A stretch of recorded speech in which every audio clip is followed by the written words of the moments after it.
সীমান্তে থামছে না পুশিন। প্রায় প্রতিদিনই দেশের বিভিন্ন প্রান্ত দিয়ে ভারত থেকে জোরপূর্বক বাংলাদেশে নারী, পুরুষ ও শিশুদের পাঠাচ্ছে বিএসএফ।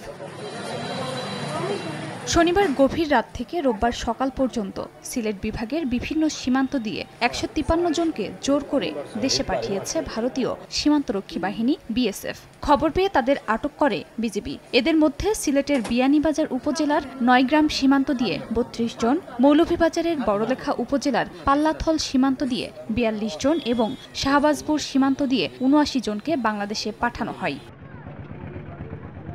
এদিকে ভোরে মেহেরপুরের মুজিবনগর উপজেলার সোনাপুর সীমান্ত দিয়ে ১৯ জনকে পুশিন করেছে বিএসএফ। এদের মধ্যে ৫ জন পুরুষ, ৫ জন নারী এবং ৯ জন শিশু।